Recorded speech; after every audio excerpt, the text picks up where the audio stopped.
ayat 12 sampai 17 memberikan petunjuk bagaimana kita saling menghormati. Nah, ini dalam gereja itu. Gereja adalah orang-orangnya yang percaya dipanggil keluar dari kegelapan. Ya, jadi kita harus dibawa kepada kebenaran. Kebenaran apa? Kita harus saling menghormati dalam komunitas yang kecil dulu, orang tua kita. Juga masuk kepada dalam lingkup yang besar dengan lingkungan kita.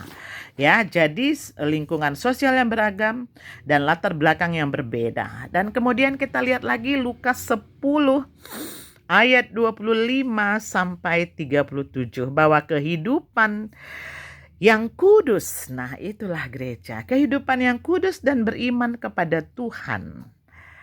Ternyata tidak ditentukan seberapa jauh kita memahami hukum Taurat ataupun Taurat Tuhan, melainkan sejauh mana kita bersedia menyatakan kepada teman sesama manusia, apapun agama, status sosial maupun suku rasnya, kita terpanggil untuk mengembangkan kepekaan,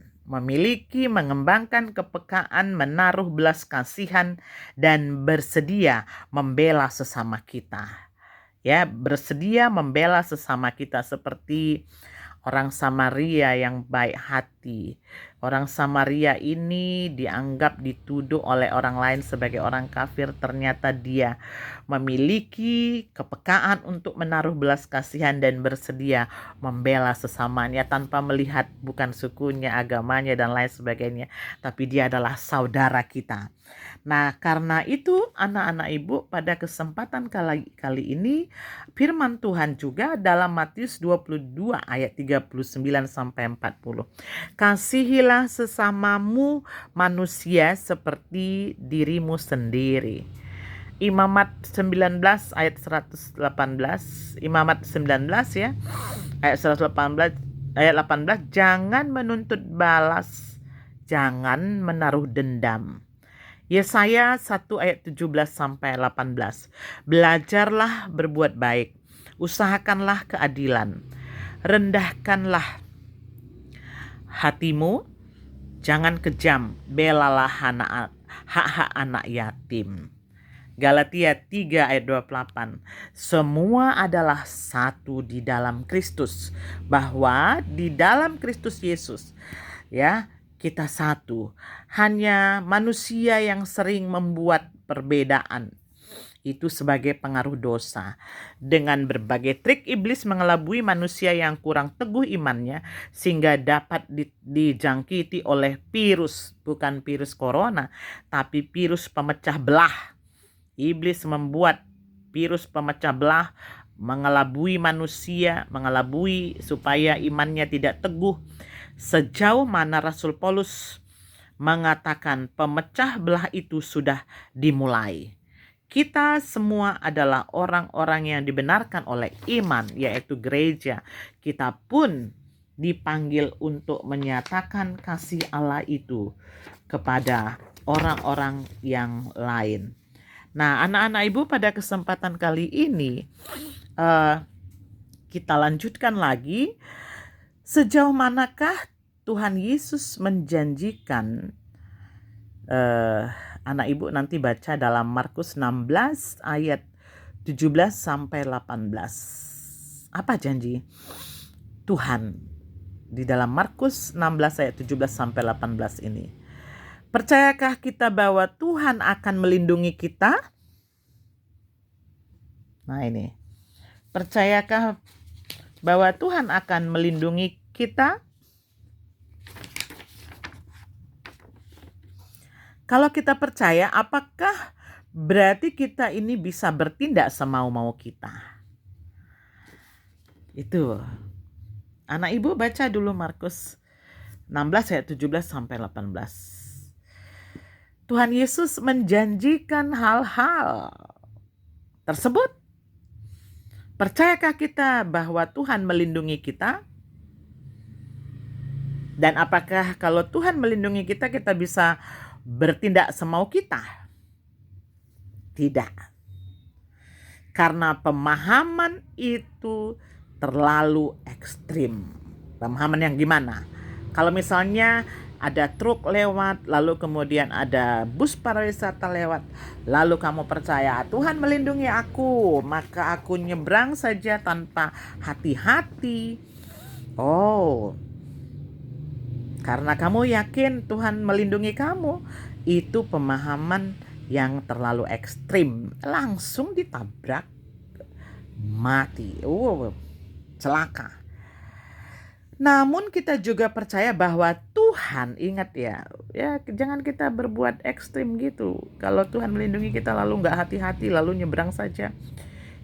Kita percaya bahwa Tuhan mengaruniakan akal pikiran kita, sehingga kita tidak begitu saja bertindak semau kita. Sebab hal itu sama dengan mencobai Tuhan. Lalu, yang berikutnya, yang kedua, Tuhan akan menyembuhkan penyakitku apabila aku berdoa saja. Jadi tidak perlukah kita berobat? Cukup berdoa saja?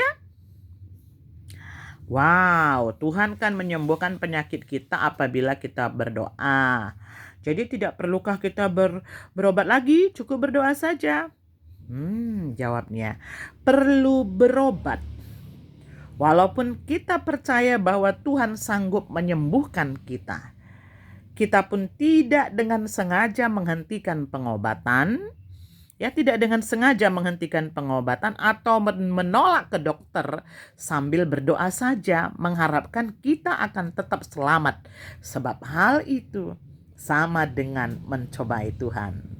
Jadi harus ora et labora, berdoa dan bekerja, berdoa dan berobat, bawa ke rumah sakit. Nah, jadi gereja itu sungguh punya tugas panggilan yang sangat banyak kepada kita, ya. Dalam hal ini yaitu tadi kita dipanggil untuk apa? Untuk keluar dari lingkungan kita, seperti Abram, bapa leluhur. Dia tidak kurang suatu apapun di Ur Kasdim, dan dia juga tidak punya masalah yang kelihatan dari kasat mata. Tapi Tuhan melihat, ya, walaupun dia cukup di Ur Kasdim itu tanah yang subur, domba-dombanya bertumbuh berkembang dengan baik, tapi Tuhan tahu bahwa di sana banyak orang-orang kafir yang akan menggoda dia, yang akan mengganggu imannya. Untuk itu Tuhan panggil dia keluar ke tempat yang baik, kepada kebenaran, yaitu meninggalkan tempat itu, pergi keluar, untuk dapat dipanggil menyatakan kasih Allah, memberitakan kasih Allah yang dinyatakan melalui Yesus Kristus. Jadi anak-anak ibu, firman Tuhan kita pada saat ini harus memahami juga bahwa dalam kehidupan ini ada banyak pergumulan gereja. Ya, jadi pergumulan gereja itu yang tadinya satu gereja terbuka, lalu kemudian yang kedua pemahaman tentang ajaran yang benar, ada pergumulan lagi gereja yang gagal menjadi teladan. Keempat, hidup saling berbagi. Ya, jadi ada tantangan di dalam gereja ini, ada pergumulan. Nah, pertama, gereja yang terbuka. Ya, gereja yang terbuka ini adalah merupakan salah satu sifat daripada gereja. Sebelum kita masuk kepada pergumulan, ada macam-macam pergumulan gereja itu. Ibu mau sampaikan sekilas dulu tentang beberapa sifat gereja yang kamu harus tahu, ya, karena ini juga sering diuji dalam ulangan penilaian terakhir, ya. Jadi ada gereja sebagai terbuka tadi kan gitu ya. Jadi gereja perdana itu memiliki sifat-sifat ataupun ciri-ciri yang ada di dalam Kisah 2, ya. Kisah Para Rasul 2 itu, gereja yang terbuka itu maksudnya terdiri dari berbagai orang dari berbagai daerah di seluruh dunia ini, orang-orangnya. Yang berarti walaupun pada mulanya murid-murid Yesus terdiri dari orang-orang Yahudi, lalu tambah orang-orang yang hanya satu daerah saja yaitu Galilea, ya, kemudian terdiri dari orang-orang yang berasal latar belakang bahasa, budaya yang berbeda-beda. Memang mulanya kebanyakan anggota gereja perdana itu orang Yahudi, orang-orang Yahudi Helenis, kemudian masuk mereka disebut sebagai orang-orang yang takut akan Allah, yaitu orang-orang yang non-Yahudi yang tertarik dengan ajaran agama Yahudi, namun merasa belum sepenuhnya untuk menjalankan seluruh tuntutan hukum Taurat. Dalam Kisah 10 ayat 1 sampai 2, kita menemukan ada seorang yang bernama Cornelius, ya. Di Kaisarea ada seorang yang bernama Cornelius, seorang perwira pasukan, disebut pasukan Italia. Ia saleh, ia serta seisi rumahnya takut akan Allah, dan ia memberi banyak sedekah kepada umat Yahudi dan senantiasa berdoa kepada Allah. Bagaimana dengan Cornelius ini? Cornelius ini orang yang takut akan Tuhan, tapi dia belum masuk Kristen. Karena mereka belum dapat menerima dan menjalankan Taurat sepenuhnya, maka orang-orang ini biasanya hanya mengikuti peribadatan Yahudi dari kejauhan. Mereka misalnya tidak diizinkan masuk ke bait Allah untuk beribadah. Itulah makanya Petrus mula-mula enggan pergi menemui orang-orang seperti Cornelius, karena dulunya mereka ini orang Yahudi tidak boleh datangin orang-orang yang bukan Yahudi. Makanya pertama sekali Petrus ini enggan memberitakan Injil ke sana. Barulah setelah mendapatkan penglihatan dari Allah di kota Yope, waktu saat Cornelius berdoa di atas suatu rumah itu, dia mendapatkan penglihatan ada naik turun, ada sehelai kain yang persegi, isinya binatang-binatang yang berkaki 4 yang haram dan yang halal. Nah, dalam penglihatan itu kita lihat bahwa dari situlah Petrus menyadari bahwa Tuhan tidak mau ada perbedaan-perbedaan satu dengan yang lainnya. Ketika itu dia sesudah dapat penglihatan, dia dijemput oleh orang-orang dari Cornelius dan untuk datang ke Kaisarea, ya, dari kota Yope ke Kaisarea untuk memberitakan firman Tuhan di sana. Lalu pada saat itu Petrus bersedia menerima undangan Cornelius setelah mendapat penglihatan dari atas satu rumah itu, rumah Petrus juga, untuk mengunjunginya dan membaptiskan Cornelius. Jadi gereja perdana itu terbuka untuk kepemimpinan perempuan. Banyak tokoh-tokoh perempuan dalam gereja perdana itu kayak Lydia, ya. Lydia itu adalah orang yang penjual kain ungu yang mahal. Dia juga mendukung pekabaran Injil. Ada yang bernama Priscilla, Yunia. Jadi gerakan yang revolusioner ini pada masa itu, kaum perempuan dianggap selama ini yang tidak penting sekarang menjadi penting. Ya, jadi kita lihat bahwa salah satu ibu bacakan di sini doa seorang Yahudi berbunyi, "Terpujilah Engkau Allah Tuhan kami, Raja alam semesta yang tidak menciptakan aku sebagai orang non-Yahudi. Terpujilah Engkau Allah Tuhan kami, Raja alam semesta yang tidak menciptakan aku sebagai seorang perempuan. Terpujilah Engkau Allah Tuhan kami, Raja alam semesta yang tidak menciptakan aku sebagai seorang hamba." Oh, doa di atas ini menunjukkan bahwa perempuan dianggap kurang ataupun bahkan tidak berarti dibandingkan dengan laki-laki. Doa ini jelas menunjukkan bahwa perempuan dianggap kurang baik dan tidak berarti dibandingkan dengan laki-laki. Inilah pemahaman yang keliru selama ini. Jadi ada perlakuan yang menyimpang, maka Tuhan mengatakan akan kubuat perjanjian baru dengan umat Allah yang baru. Umat Allah yang baru itu adalah gereja juga. Jadi karena banyaknya kesalahan-kesalahan, ada perbedaan laki-laki dan perempuan, Tuhan menciptakan kita laki-laki dan perempuan adalah sama. Jadi sungguh amat baik. Jadi laki-laki ataupun perempuan sungguh amat baik. Kejadian 1 ayat 31. Kemudian gereja juga menerima orang yang cacat, tidak sempurna. Untuk apa? Jadi anggotanya. Jadi berlawanan dengan pemahaman orang Yahudi. Orang Yahudi itu menolak orang cacat datang ke bait Allah. Imamat 21 ayat 17 sampai 18. Jadi jelas bahwa orang Yahudi dan orang Kristen berbeda. Kisah 8 ayat 27 sampai 40 dikisahkan bahwa Filipius membaptiskan seorang sida-sida Ethiopia. Sida-sida adalah laki-laki yang dikebiri. Dalam aturan agama Yahudi, orang yang dikebiri dilarang masuk bait suci dan mempersembahkan korban. Dari sini jelas juga terlihat bahwa gereja perdana membuka dirinya kepada orang-orang cacat, kaum difabel, ya jangan dibilang lagi temannya cacat tapi kaum difabel lebih etis, ya. Jadi kita hindari kata cacat di sini tapi difabel. Orang-orang yang difabel ini seperti contohnya orang buta memiliki daya ingat yang jauh lebih kuat daripada orang yang dapat melihat karena memang didorong untuk menghafalkan segala informasi yang bagi orang lain dan dapat mudah dicari dalam salah satu buku di rumahnya. Dan kemudian jelaslah orang buta itu bukannya cacat melainkan memiliki kemampuan yang lain yaitu different ability. Nah, gereja perdana juga terbuka kepada orang kelompok suku etnis. Banyak gereja di Indonesia terbentuk dalam kelompok-kelompok suku tertentu. Akibatnya dapat tercipta eksklusivisme. Tadi yang harus kita hindari. Kesukuan di gereja-gereja tersebut menganggap dirinya lebih baik, lebih hebat daripada kelompok suku lain. Jadi ada gereja seperti di Indonesia itu, ya semoga itu bukan gereja, ya tidak ada seperti itu.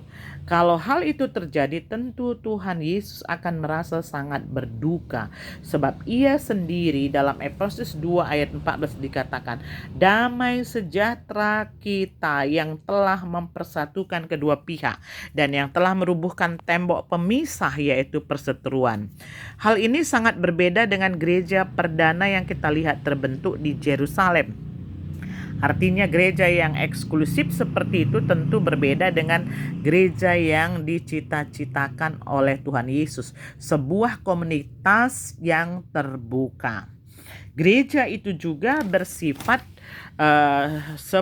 sebagai anggota keluarga Allah. Efesus 2 ayat 19. Jadi demikianlah kamu bukan lagi orang asing pendatang, melainkan kamu sewarga dari orang-orang kudus dan anggota-anggota keluarga Allah. Oleh karena itu gereja harus selalu memiliki kerinduan untuk memupuk hidup dalam persekutuan sebagai keluarga Allah. Sebagai anggota keluarga Allah itu tubuh Kristus. Gereja adalah tubuh Kristus. Gereja harus bekerja sama secara serasi menciptakan kebersamaan, kerukunan, dan keutuhan anggota-anggotanya. Itu yang disebut gereja. Gereja harus menghindari terjadinya perpecahan. Karena adanya perpecahan, perbedaan pemimpin, suku, status, perbedaan karunia ini harus kita hindari. Tetapi gereja itu mengusahakan terciptanya kerjasama yang baik, rapi, berusaha dan mengusahakan seluruh anggota tubuh yang berbeda-beda itu membangun satu tubuh Kristus dalam dunia sekarang ini. Tidak bisa berpisah kepala dengan tubuh. Kalau berpisah kepala dengan tubuh bagaimana? Mati kan gitu ya. Kepala Kristus tubuhnya adalah kita gereja. Di sini tubuh ini membangun tubuh Kristus di dalam dunia sekarang ini memperlengkapi orang-orang kudus bagi pekerjaan pelayanan, bagi pembangunan tubuh Kristus. Sebagai tubuh Kristus, gereja tidak bisa hidup tanpa ketaatan kepada kepalanya yaitu Kristus. Jadi kita harus menjadi yang pertama. Kristus itu harus jadi yang pertama dan utama karena ia adalah kepalanya. Jadi Kristus adalah yang utama dan pertama karena ia adalah kepalanya. Kristus harus menjadi yang pertama dan utama. Kristus harus menjadi yang utama segala-galanya bagi gereja. Jadi segala sesuatu yang telah diletakkannya di bawah kaki Kristus, dia telah diberikannya kepada jemaat ya sebagai kepala, dan dari segala yang ada, jemaat yang ada adalah tubuhnya, yaitu kepenuhan dia yang memenuhi semua dan segala sesuatu. Efesus 1 ayat 22 sampai 23, ialah kepala tubuh, yaitu jemaat, yang ialah yang sulung, yang pertama, yang bangkit dari antara orang mati, sehingga ia lebih utama dalam segala sesuatu. Berikutnya, gereja mencerminkan tubuhnya Tuhannya. Gereja mencerminkan Tuhannya yang suci, maka gereja itu pun harus suci. Jadi gereja tidak boleh ada penyelewengan, kenajisan, dan segala hal yang tidak dikehendaki Tuhan. Maka tugas kamu sebagai remaja juga, karena gereja adalah orangnya, apabila saudaramu berbuat dosa, tegurlah dia di bawah 4 mata. Jangan dipermalukan temannya di depan banyak orang, tapi tegurlah dia di bawah 4 mata. Matius 18 ayat 15 sampai 20. 1 Korintus 5 ayat 1 sampai 13. Galatia 6 ayat 1 sampai 10. Berikutnya lagi, sifat gereja itu adalah persekutuan kemuritan. Gereja adalah kudus. Kemuritan itu maksudnya apa? Persekutuan orang-orang percaya yang sudah diselamatkan itu dipersatukan jadi murid Tuhan Yesus.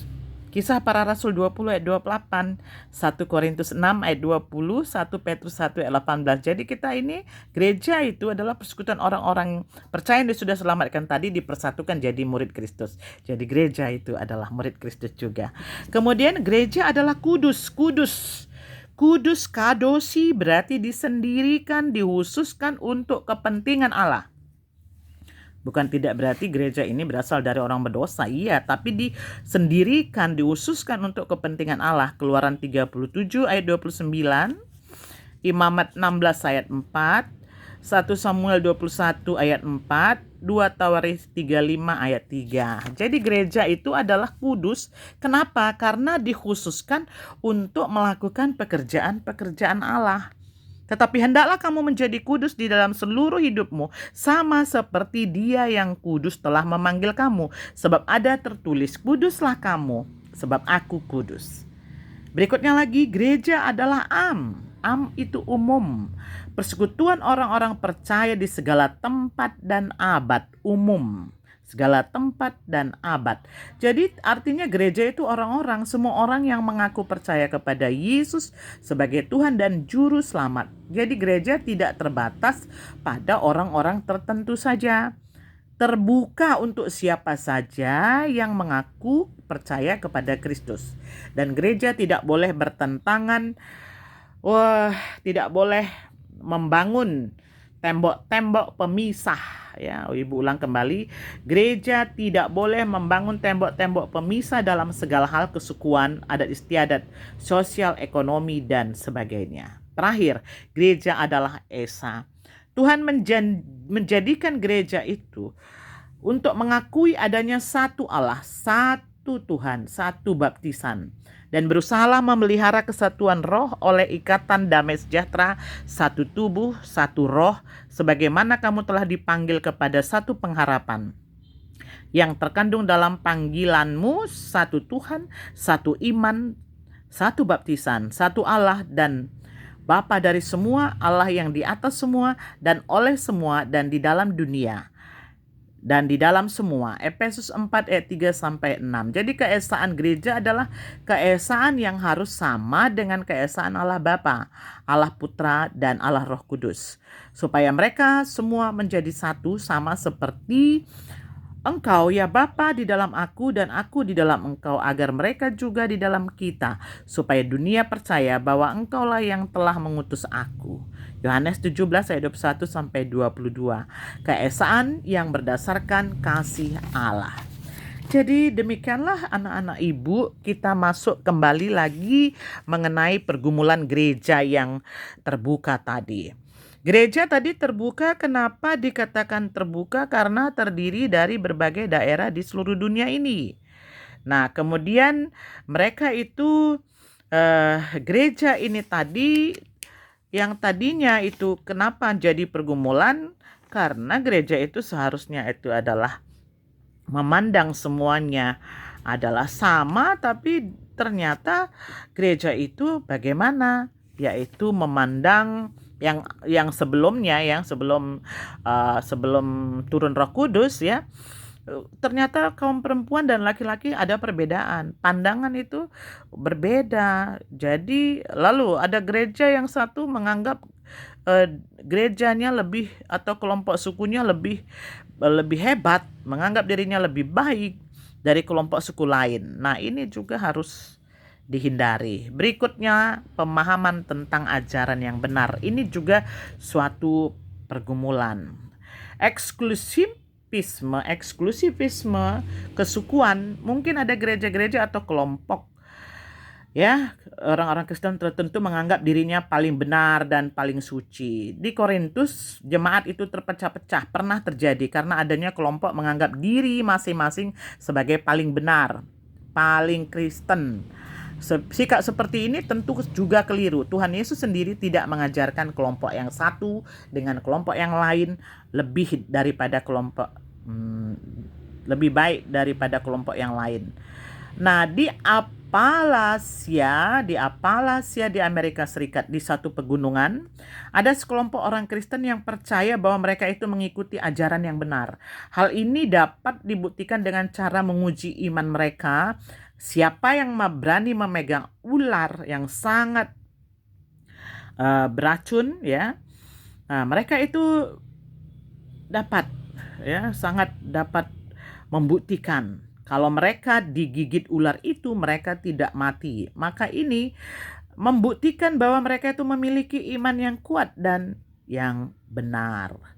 Bagaimanakah Markus 16 ayat 17 sampai 18? Tanda-tanda ini akan menyertai orang-orang percaya. Mereka akan mengusir setan demi namaku. Mereka akan berbicara dalam bahasa-bahasa yang baru bagi mereka. Mereka akan memegang ular dan sekalipun mereka minum racun maut, mereka tidak akan mendapat celaka. Mereka akan meletakkan tangannya atas orang sakit dan orang itu akan sembuh. Firman ini diyakini dan dipercaya oleh orang-orang Amerika Serikat yang ada di pegunungan Appalachia itu. Ada sekelompok orang Kristen mengikuti ajaran ini dan mengikuti janji-janji ini, pemahamannya benar-benar, dan ternyata ya mereka tidak mati walaupun dipatok ular, walaupun pegang ular, walaupun minum racun, tidak mati. Iya, karena memang pada saat itu mereka beriman. Bagaimana dengan yang lain? Apakah kamu jadi Kristen nanti kalau disuruh kayak gitu bagaimana? Apa kamu mau? Nah, coba anak-anak ibu suruh kalian, ayo ini ada ular beracun, ular paling berbisa, sini kamu. Kamu percaya kepada Yesus? Kalau kamu percaya, pegang ini ular. Oh, itu sangat ekstrim sekali. Bukan itu maksudnya. Jadi di sini, sejauh manakah Tuhan Yesus menjanjikan hal-hal di atas? Percaya enggak bahwa Tuhan melindungi kita? Percaya. Kalau kita percaya, apakah itu berarti kita dapat bertindak semau kita? Sikap ini mirip dengan sikap bahwa keyakinan bahwa Tuhan akan menyembuhkan kita bila kita berdoa. Sebagaimana sebagian orang mengatakan bahwa hal itu berarti kita tidak perlu ke dokter. Kalau sakit berdoa saja. Kalau di rumah sakit cabutlah semua selang-selang infus itu, alat bantu pernapasan. Lalu doa saja. Pemahaman ini terlalu ekstrim dan sangat berbahaya. Jadi kita percaya bahwa Tuhan akan melindungi kita dari mara bahaya dan Tuhan sanggup menyembuhkan kita. Namun kita harus juga percaya Tuhan mengaruniakan kepada kita akal dan pikiran sehingga kita tidak begitu saja menolak pergi ke dokter atau menghentikan pengobatan. Kita pun tidak akan dengan sengaja memegang ular dan meminum racun sambil mengharapkan kita akan tetap selamat. Sebab itu sama dengan mencobai Tuhan. Berikutnya lagi, kita percaya Tuhan akan melindungi kita dari mara bahaya. Namun kalau kita dengan sengaja memegang ular dan mengharapkan kita akan selamat, bukankah itu sama dengan mencobai Tuhan? Kita dapat melihat hal yang serupa ketika Tuhan Yesus dicobai iblis di padang gurun dan kepadanya dikatakan, jika engkau anak Allah, jatuhkanlah dirimu ke bawah, sebab ada tertulis mengenai engkau, ia akan memerintahkan malaikat-malaikatnya dan mereka akan menatang engkau di atas tangannya supaya kakimu jangan terantuk kepada batu. Matius 4 ayat 6. Namun kepada iblis Tuhan Yesus menjawab, janganlah engkau mencobai Tuhan Allahmu. Matius 4 ayat 7. Pergumulan yang ketiga, gereja gagal menjadi teladan. Mahatma Gandhi, tokoh kemerdekaan India, pernah berniat pergi ke gereja untuk beribadah. Gandhi telah banyak membaca Alkitab, khususnya kitab Injil Matius. Dia ingin sekali berkenalan dengan Yesus yang diakui sebagai Tuhannya oleh orang Kristen. Demikianlah malangnya saat itu ia hidup dan bekerja di Afrika Selatan, dan pemerintah negara itu mempraktekkan politik apartheid, artinya politik diskriminasi rasial. Orang kulit berwarna dilarang bergaul dengan orang kulit putih. Mereka dilarang memasuki gedung-gedung atau tempat yang khusus yang disediakan untuk orang-orang kulit putih. Mereka pun dilarang menikah dengan orang kafir, dengan orang-orang kulit putih. Mereka berani melanggar aturan ini. Orang-orang yang berani melanggar aturan ini akan dihukum dan dijebloskan ke dalam penjara. Banyak orang Kristen dan gereja menjadi batu sandungan bagi orang lain. Seperti contohnya Mahatma Gandhi, dia pernah mau masuk beribadah tapi ditolak, diusir, yang terjadi di Afrika Selatan. Untuk berikutnya kita sambung lagi nanti ya. Bye-bye.